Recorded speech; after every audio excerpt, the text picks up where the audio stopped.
आदम और हवा और विज्ञान के डार्विन का क्रमिक विकासवाद का सिद्धांत, इन दोनों के संघर्ष ने वास्तव में सभी धर्मों के लिए बेहद असहज स्थिति पैदा कर दी, क्योंकि जो धर्म आज तक यही शिक्षा दे रहे थे कि परमेश्वर ने धरती के सभी जीवों को रचा या ब्रह्मा ने मनु के सहारे धरती पर मनुष्यों की रचना की, अब इसी घटनाक्रमों पर गहरा प्रश्न चिन्ह लग गया। वास्तव में यह तो होना ही था, क्योंकि धर्मों ने ग्रंथों को परमेश्वर के शब्द मान रखा था। धर्मों का मानना था कि उनके ग्रंथों को ईश्वर द्वारा स्वतः कहा गया है, ये गॉड या ईश्वर के शब्द हैं और ये परम सत्य हैं। मगर यहां पर विज्ञान के क्रमिक विकासवाद के सिद्धांत ने उस परमेश्वर के शब्दों में, जहां परमेश्वर ने आदम को मिट्टी से बनाया था, इन घटनाक्रमों को असत्य माना और क्रमिक विकासवाद के सिद्धांत को प्रस्तुत किया। तो आज इन्हीं सब का हम फिर से एक विश्लेषण करेंगे कि आखिर क्रमिक विकासवाद के सिद्धांत के प्रस्तुत होने के बाद भी ये धर्म इस बात को मानने के लिए क्यों नहीं तैयार है, और इन्हीं घटनाक्रमों पर हम आगे तथ्यों के साथ चर्चा करेंगे। डार्विन के सिद्धांत को आए 150 वर्ष से अधिक हो गए हैं। जहां पर इन 150 वर्षों में विज्ञान की नई खोजों ने डार्विनवाद को और मजबूत किया, वहीं पर धर्म कुछ भ्रमित सवालों को लेकर उलझे रहे। हालांकि हम सीधे सीधे डार्विन के पूरे सिद्धांत की तरफ बढ़ सकते हैं, मगर यह बेहद लंबा हो जाएगा। तो हम यहां पर कुछ बुनियादी सवाल जो धर्म द्वारा उठाए जाते हैं, उसी नजरिए से विकासवाद के सिद्धांत को समझेंगे। सामान्यतः धर्म के मानने वाले लोगों से कुछ प्रश्न पूछे जाते, जैसे यदि हमारा क्रमविकास बंदरों से हुआ है तो सभी बंदर आदमी क्यों नहीं बन गए? और फिर दूसरा सवाल पूछा जाता है जो ईश्वर से संबंधित है कि दुनिया को बनाने वाला कोई न कोई होगा, यह दुनिया बिना ईश्वर के नहीं चल सकती। और फिर तीसरा सबसे महत्वपूर्ण सवाल कि सिद्धांत और नियम या लॉ या थियरी, जिसमें डार्विन का सिद्धांत या थियरी है, इसलिए यह सिद्धांत झूठा है और इसे माना नहीं जा सकता। और धर्म यही मानते हैं कि परमेश्वर ने आदम को मिट्टी से बनाया है। तो अब आगे इन्हीं बातों पर चर्चा व तथ्य प्रस्तुत किए जाएंगे कि वास्तविकता क्या है, विभिन्न धर्म क्या सोचते हैं और बुद्ध का क्या विचार था इन घटनाक्रमों के संदर्भ में। अब सबसे पहला सवाल कि अगर बंदर से आदमी बना है तो सभी बंदर क्यों नहीं आदमी बन गए? सबसे पहले इस प्रक्रिया को जानने के लिए सभी प्रकार के क्रमविकास के नजरिए को समझना होगा और पिछले 150 वर्षों तक के क्रमविकास के नए विचारधाराओं को भी समझना होगा कि क्रमविकास की प्रक्रिया कैसे होती है। और समस्त जीव समूह की बात करें तो इस धरती के समस्त जीव समूह एक दूसरे से बड़ी गहराई से जुड़े हुए हैं, उनमें कई समानताएं हैं। और दूसरा, अगर हम सभी धरती के मनुष्यों को ले तो क्या सभी मनुष्य एक समान हैं? तो इसका उत्तर है नहीं। एक मनुष्य प्रजाति एक होकर भी ढेर सारी विविधताएं इनमें देखी जाती हैं। उदाहरण के तौर पर अफ्रीका के इक्वेटर या विषुवत रेखा के करीब रहने वाले मनुष्य और यूरोप के मनुष्य एक होकर भी एक दूसरे से अलग है। वहीं पर भारतीय मानव यूरोपीय और अफ्रीकी मूल के नागरिकों से अलग दिखते हैं। अफ्रीका के लोग काले और यूरोप के लोग गोरे और भारतीय लोग मध्यम वर्ण वाले होते हैं। ऐसा क्यों होता है? कई बार धार्मिक संगठनों में कहा जाता है कि गोरे लोग सर्वश्रेष्ठ हैं क्योंकि वे शुद्ध हैं, और कुछ भारतीय धर्मों द्वारा बड़े हास्यपद तर्क दिए जाते हैं कि भगवान मनुष्यों को पका रहे थे जैसे किसी रोटी को पकाया जाता है। जब रोटी ज्यादा जल गई तो वे जले हुए लोग काले बन गए, और अगली रोटी कम पकी थी उसी तरह से अधपका मानव गोरा बन गया। और जब भगवान ने सही रोटी पकाई, मतलब न ज्यादा न कम, तो हम भारतीय बन गए। तो हम सही रोटी की तरह बने हुए मनुष्य हैं। हालांकि इस प्रकार के वक्तव्यों को हंसी मजाक में ही केवल लिया जा सकता है, मगर ज्ञान विज्ञान इसे एक अलग नजरिए से देखता है। हम मनुष्य समानताओं में जहां पर बड़ी गहराई से जुड़े हुए हैं, वहीं पर एक होते हुए भी अलग हैं। और ऐसा क्यों होता है? जैसे कि यूरोप का परिवेश, वहां की ठंड, वहां का वातावरण, वहां के माहौल में वहां के मनुष्यों ने अपने आप को ढाल लिया। मतलब उनका गोरा रंग यूरोप के जलवायु के कारण है। अफ्रीका के काले लोग एक अलग परिवेश में रहते हैं।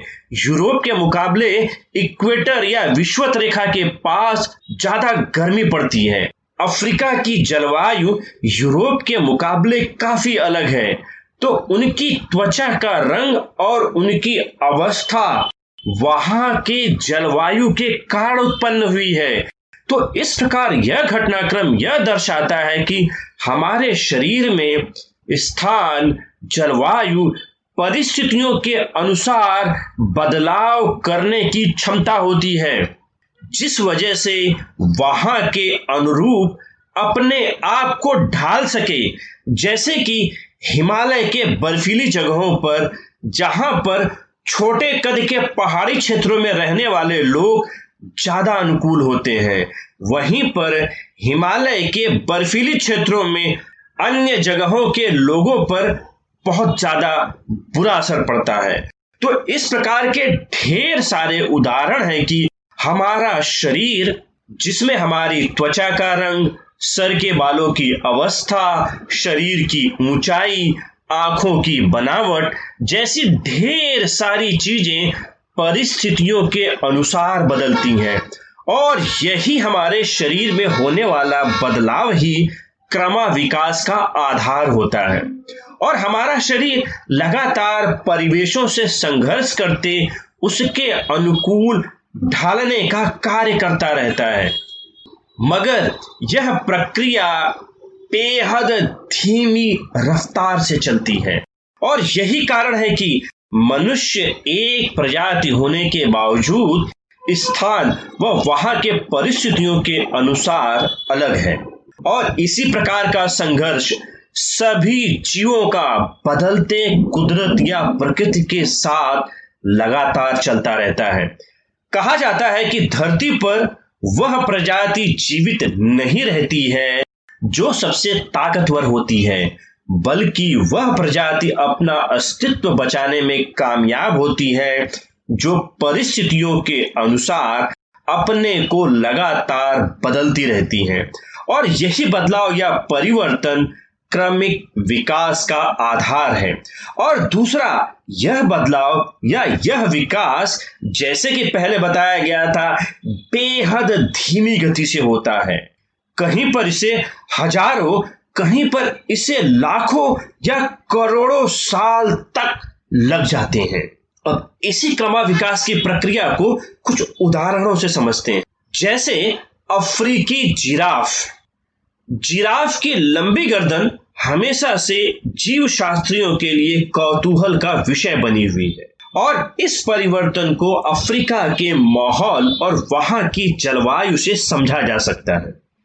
वर्तमान जिराफ का विकास या उनके पूर्वज में जब उनकी गर्दन छोटी होती थी, तो ऐसा माना जाता है कि अफ्रीका में फैले वर्तमान जिराफ के पूर्वज अपनी गर्दन को खींचने के लिए बाध्य किया करते थे, ताकि उनकी गर्दन पेड़ के ऊपर तक पहुंच सके और वे उनकी पत्तियों को खा सके।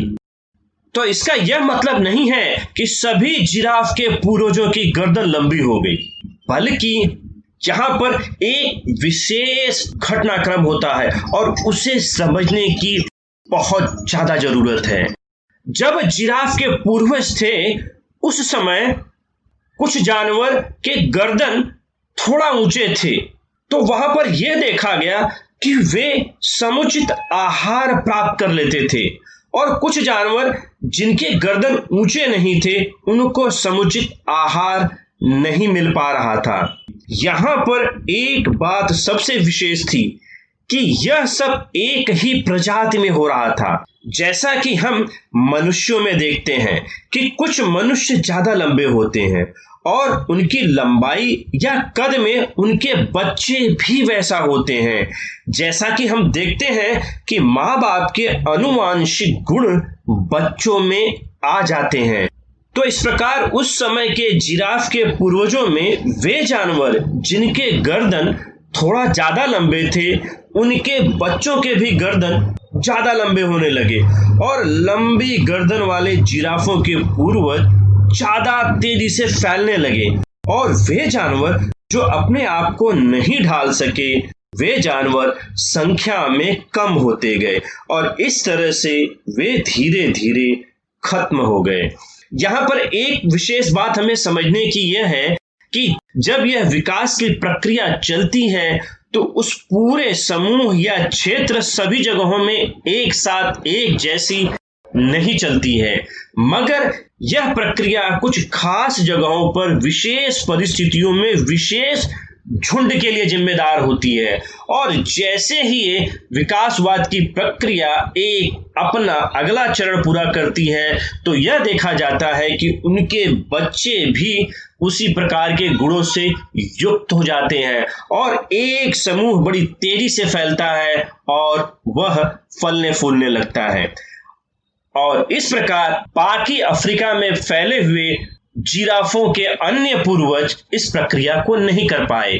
तो यही सबसे बड़ा कारण है कि यह विकासवाद की प्रक्रिया सीधी श्रृंखला में न होकर बल्कि शाखाओं के रूप में होती है, और इसमें वही प्रजाति अपना अस्तित्व बना पाने में कामयाब होती है जो अपने आप को परिस्थितियों के अनुकूल बदलती है। और इसी प्रक्रिया को नेचुरल सिलेक्शन या प्राकृतिक चयन कहा जाता है। और ऐसा माना जाता है कि जिराफ के लंबे गर्दन को विकसित होने में 1,40,00,000 वर्ष के लगभग समय लगा। और जैसे जैसे नए शोध होते जा रहे हैं, हमें नई जानकारियां मिलती जा रही हैं, और अभी हाल के शोध के अनुसार जिराफ की लंबी गर्दन का कारण खाने के साथ उनकी बेहतर प्रजनन क्षमता को भी जिम्मेदार माना गया। तो कुल मिलाकर यह उसी डार्विन के क्रमा विकास के सिद्धांत का समर्थन करती है। और इसके साथ साथ इन घटनाक्रमों की पुष्टि के लिए जिराफ के पूर्वजों के जीवाश्मों को देखा जाता है। ये जीवाश्म इनकी कड़ियों को जोड़ने के साथ साथ हमें उनके समयाकाल की भी जानकारी देते हैं।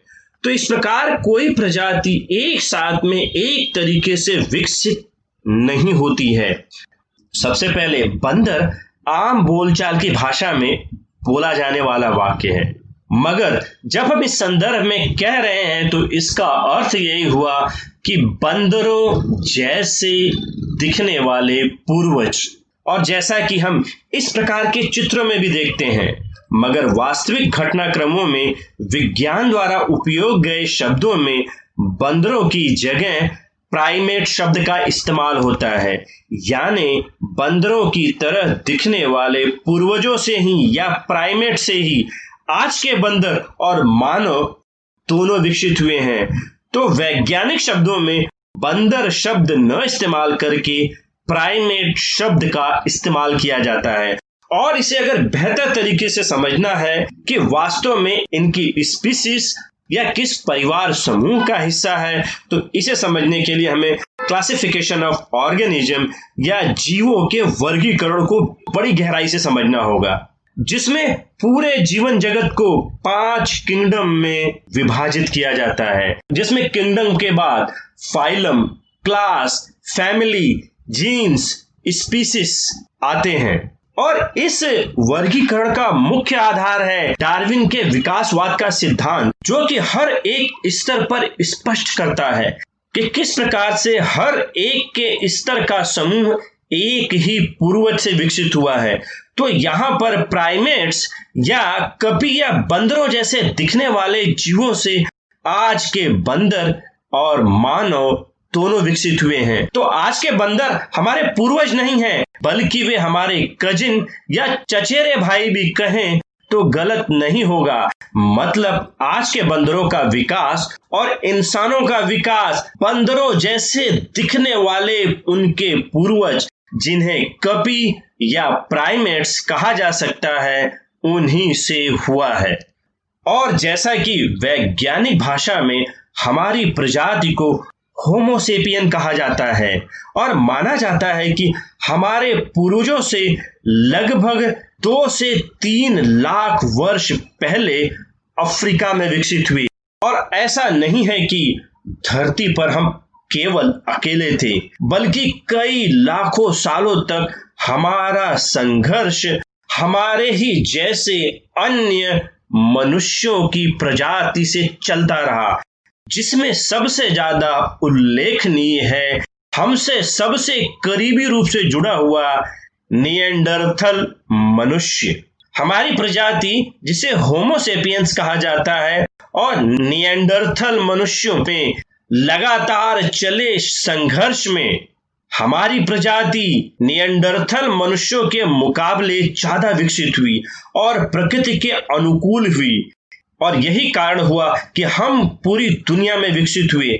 वहीं पर निएंडरथल इस संघर्ष में पिछड़ गए और वे, ऐसा माना जाता है कि 35,000 से लेकर 60,000 वर्ष पूर्व संभवतः खत्म हो गए। तो यह क्रमविकास सीधा न होकर पेड़ की शाखाओं की तरह होता है, जो पूरी तरह से जीवों के नए विकास पर आधारित होती है। मतलब सभी बंदरों जैसे दिखने वाले जीव मानव में विकसित नहीं हुए, बल्कि इनके मध्य एक बड़ी श्रृंखला की प्रजातियां अलग अलग समय पर विकसित हुई और हम इस वट वृक्ष की एक शाखा मात्र हैं। इसलिए सभी बंदर जैसे दिखने वाले पूर्वज आज के मनुष्यों की तरह विकसित नहीं हुए। अब हम दूसरे सवाल पर आते हैं, और वह सबसे ज्यादा महत्वपूर्ण है, जो धार्मिक पुरोहितों द्वारा दिया जाता है कि इस दुनिया को कोई तो बनाने वाला होगा। और धर्म के पुरोहित कुछ उदाहरण देते हुए भी नजर आते हैं, जैसे घर का पंखा या फैन खराब हो जाए तो क्या वह अपने आप से ठीक हो जाएगा?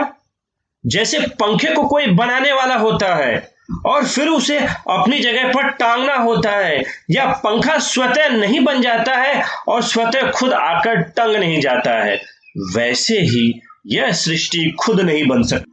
जैसे पंखे को बनाने वाला हो, ठीक वैसे ही इस सृष्टि को कोई बनाने वाला होगा, और वही ईश्वर है।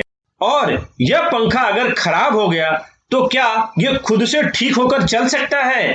जैसे इस पंखे को ठीक करने वाला चाहिए तभी यह ठीक होगा और चलेगा, वैसे ही इस दुनिया को चलाने वाला भी कोई चाहिए तभी यह चल पाएगी, स्वतः नहीं चल सकती है। अब इस प्रकार के अजीब से तर्क ईश्वर या परमेश्वर की सत्ता सिद्ध करने के लिए दिए जाते हैं। अब यहाँ पर दी हुई बातों के समक्ष प्रश्न यह है कि इस कुदरत या प्रकृति को समझाने के लिए मानव निर्मित वस्तुओं का उदाहरण क्यों? और अगर हम जगत, कुदरत या इस ब्रह्मांड को समझना चाहते हैं तो प्राकृतिक वस्तुओं का उदाहरण क्यों नहीं देना चाहिए? जैसे कि नदी का पानी अपने उद्गम स्थल से निकलकर समुद्र में क्यों जाता है, और नदी का पानी स्वतः बहकर ही समुद्र में जाता है। तो क्या हम नदी के पानी को किसी के द्वारा समुद्र की तरफ ढकेलता हुआ देखते हैं? और क्या कहीं पर कोई ईश्वर पानी को समुद्र की तरफ ढकेल रहा है? हम ऐसा होता हुआ भी नहीं देखते हैं, बल्कि नदी का पानी अपने गुरुत्वाकर्षण नियम की वजह से ढलान की तरफ बढ़ते हुए समुद्र में मिलता है। जहां पर हम एक समय वर्षा, आंधी, तूफान, गर्मी, ठंडी, सूखा सब ईश्वर की कृपा मानते हैं, वहीं पर ज्ञान विज्ञान ने इन सभी विषयों को परिभाषित किया है कि ये सभी किसी न किसी नियम की वजह से होते हैं। समुद्र पर सूर्य की गर्मी पड़ती है और वहां का पानी वाष्प बनकर स्थलों की तरफ बढ़ता है और फिर वाष्प ठंडा होने की वजह से धरती पर पानी की बूंदों के रूप में बरसता है। तो वर्षा पानी के बदलते तापमान की वजह से होती है। कोई ईश्वर बैठकर पानी को नहीं बरसा रहा है, बल्कि यह पदार्थों के गुणधर्म और बदलती परिस्थितियों की वजह से होती है। और ये सभी घटनाक्रम प्रकृति की नियमों की वजह से होते हैं। जहां पर इस प्रकार के घटनाक्रमों को सभी धर्म ईश्वर द्वारा नियंत्रित कहते हैं, वहीं पर तथागत बुद्ध ईश्वर की सत्ता को अस्वीकार कर इसे भी नियमों से संचालित होता हुआ कहते हैं। और इसी नियमों के संदर्भ में मध्यम निकाय के बहुधातुक सूत्र में बुद्ध कहते हैं कि प्रतीत्य समुत्पाद कुशल वह होता है जो प्रज्ञा पूर्वक जानता है इसके होने से यह होता है, इसके उत्पन्न होने से यह उत्पन्न होता है। तो बुद्ध सदैव इस जगत को प्रतीत्य समुत्पाद के नियम का पालन करता हुआ देखते हैं।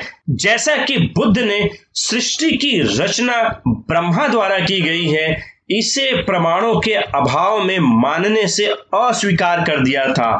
और साथ ही साथ वे जगत, लोक और आत्मा से जुड़े वे 10 प्रश्न जहां पर वे मौन हो गए थे। और इन्हीं बातों को आगे बढ़ाते हुए डार्विन के विकासवाद के सिद्धांत के समर्थन में दिए गए प्रमाणों को बुद्ध के संदेशों के अनुसार कैसे अस्वीकार किया जा सकता है?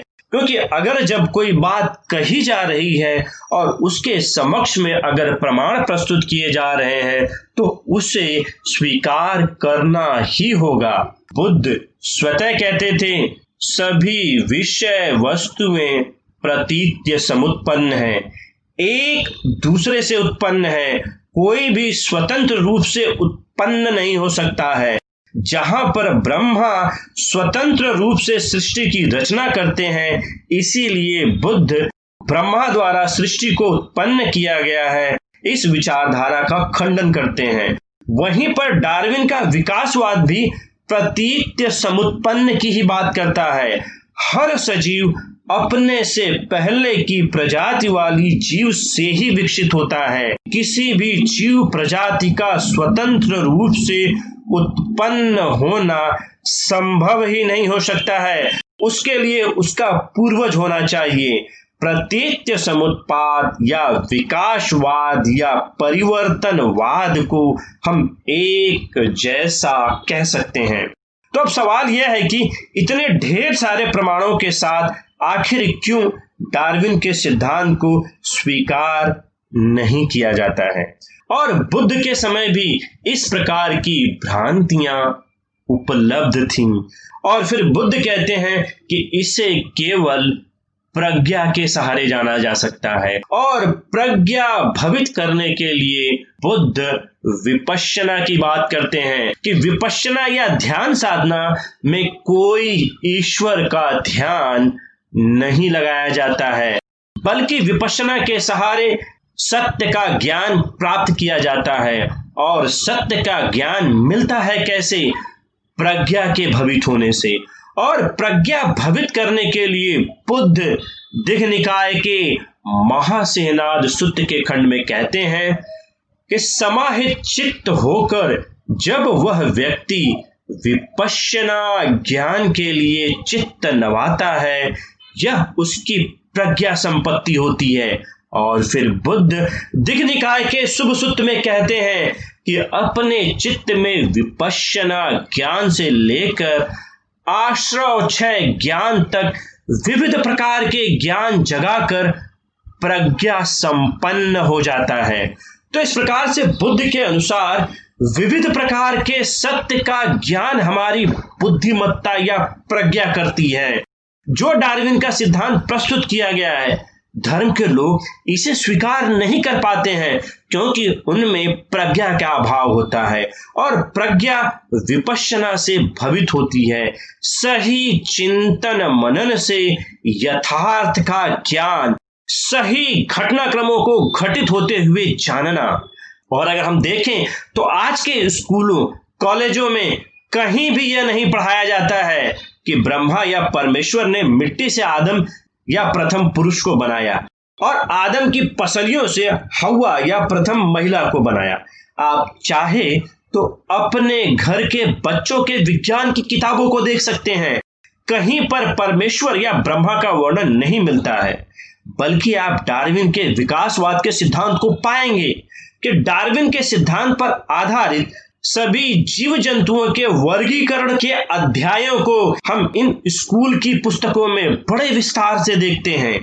तो अब यह कैसी विडंबना है कि जहां पर लोग डार्विनवाद के विकासवाद के सिद्धांत पर हमारा विकास हुआ है ऐसा मानते हैं और उन्हीं के बच्चों को कहते हैं कि आपको जो पढ़ाया जाता है वो गलत है, हम आदम या हव्वा या मनु की संतान है।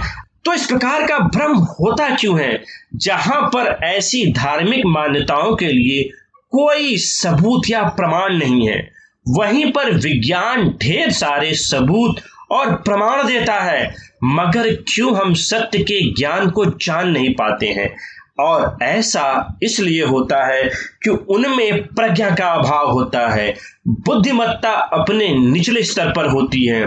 कहीं पर किसी ने केवल कह दिया या धर्म ग्रंथों में लिख दिया, इसलिए वे मानते हैं और यह मान्यता बड़ी बुरी तरह से उनके विचारों को प्रभावित करती है और यह बेहद घातक होता है। और इन्हीं व्यवहारों को बुद्ध मिथ्या दृष्टि कहते हैं कि किसी प्रकार का मिथ्या का ज्ञान, झूठा ज्ञान आगे चलकर केवल भ्रम उत्पन्न करता है। ब्रह्मा या परमेश्वर ने इस सृष्टि को रचा, इस अर्थ में प्रकृति के नियमों को अनदेखा कर देते हैं और प्रतीत्य समुत्पाद के महत्व को भी नहीं समझ पाते हैं और हमें परिणाम भी मिथ्या से ग्रसित दिखाई देते हैं। तो जब तक हम आदम या हव्वा या परमेश्वर या ब्रह्मा पर विश्वास करते रहेंगे, तब तक हमारे समक्ष इस प्रकार के भ्रम उत्पन्न होते रहेंगे, जैसा कि विकासवाद के संदर्भ में किया जाता है। यहाँ पर इस सत्य को जानने के लिए आप किस धर्म के हो, क्या मान्यताएं थी, क्या परंपराएं थी, उनका विरोध हो रहा है, ये उतना महत्वपूर्ण नहीं है। सबसे ज्यादा आवश्यक है कि आज के ज्ञान विज्ञान के समय में जब ये जानकारियां हमारे पास आ चुकी हैं, तो हम इन्हें स्वीकार क्यों नहीं कर पा रहे हैं। और इसी विकासवाद के सिद्धांत को पूरी तरह से सत्य साबित करने के लिए जब जीन आधारित विशेषताओं की खोज हुई, तो जीन जो हमारे आनुवंशिक लक्षणों के लिए जिम्मेदार होते हैं, और तीसरा प्रश्न जो रह गया कि नियम व सिद्धांतों में क्या अंतर है, या लॉ सही होता है, थियरी गलत होती है, इनकी वास्तविकता क्या है, इसे हम फिर से समझेंगे। धन्यवाद।